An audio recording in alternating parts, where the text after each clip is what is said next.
असं व्हायला लागेल थोडं.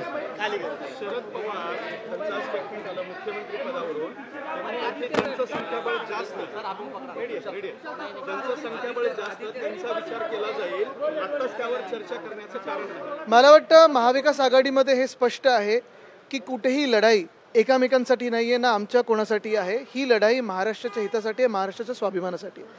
आमचं हेच ध्येय आहे की ह्या महाराष्ट्रातून जे महाराष्ट्र द्वेष्टे आहेत हे ना पळवण्याचं आहे. आज देखील आपण पाहिलं असेल साधारणपणे 256 एकर एवढे सॉल्ट पॅन लँड्स मिठागराची जागा हे भूखंड सगळे देत आहेत अदानीला. मुंबई विकायला निघालेले आहेत. महाराष्ट्रात आपण पाहतोय सगळ्यांचे हाल कसे झालेले आहेत आणि म्हणून आमचं पहिलं हे ध्येय आहे ते हेच आहे की भाजपला पळवा.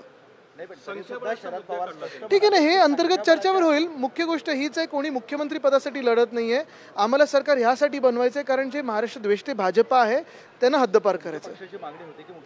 ती चर्चा आम्ही करत राहू. बघा तुम्हाला अजून एक सांगतो, सीट शेअरिंगच्या वेळी खेचताणी होणार, त्याच्यात असं कोणी वाटून घेऊ नका की काहीतरी तुटतंय, कारण खेचताणी ही झालीच पाहिजे. नाही झाली तर कोणाची ताकद नाहीये.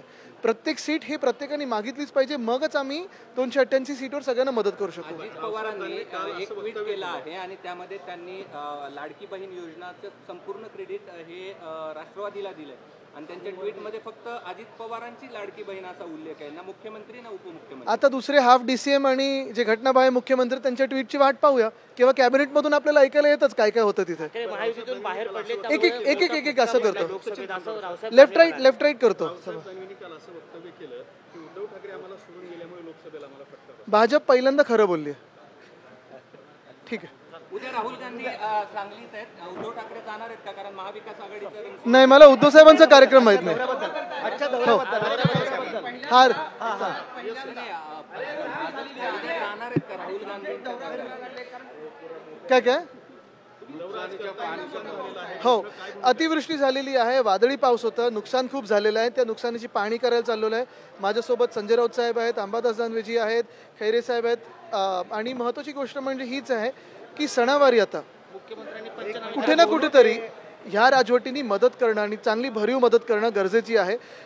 पहिल्यांदा आपल्याला थोडं वाटत होतं, मागच्या आठवड्यातच माझा मराठवाडा दौरा होता तेव्हा आपल्याला वाटत होतं चांगला पाऊस झालेला आहे, पण आता जी अतिवृष्टी झाली आणि नुकसान झालं त्याला नुकसान भरपाई देणं गरजेचं आहे. आता मागणी म्हणजे पहिलं आम्ही पाहणी करू, मगच त्याच्यावर मागणी करू. उगाचची काहीतरी आम्हाला मागणी करायची म्हणून नाही, राजकीय मागणी म्हणून नाही. पण निश्चित एक गोष्ट नक्की आहे की आपल्याला माहिती आहे सण येत आहेत, गणपती बाप्पाचा सण आहे, त्याच्यानंतर नवरात्र आहे. शेतकऱ्यांना आपल्याला मदत देणं गरजेचं आहे, खांद्याला खांद्याला उभं राहणं गरजेचं आहे, धीर देणं गरजेचं आहे. ही सगळी जी आता पंचनामे वगैरेची जी नियोजन असतं ते पंचनामे होत राहतात, प्रशासन आपलं काम करतं. मागच्याही 2 वर्षी आपण पाहिलं असेल जिथे गारपीट झाली, कुठे अवकाळी पाऊस झाला, दुष्काळाची परिस्थिती, या सगळ्या परिस्थितीमध्ये प्रशासन आपलं काम करत होतं.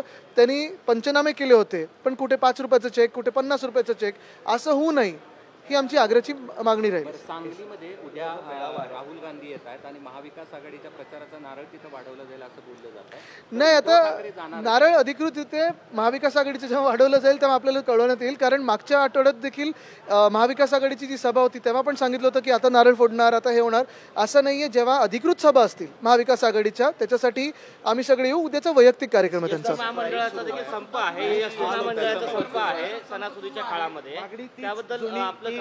मला वाटतं कुठे ना कुठेतरी जे घटनाबाह्य मुख्यमंत्री त्यांनी बसून तोडगा काढावा, कारण लोकांना त्रास होऊ नये ही प्रमुख भूमिका आहे. देखील दुसऱ्या बाजूला SC जी संप होतोय त्या ज्या मागण्या आहेत त्या देखील मला वाटतं काही वर्षांपूर्वीच्या आहेत. त्याच्यात कुठेतरी मध्यमार्ग काढावा आणि त्यावेळी जे ह्यांच्यासाठी रस्त्यावर आले होते भाजपचे काही नेते ते आज कुठे आहेत, त्यांच्या वतीने बोलत आहेत का?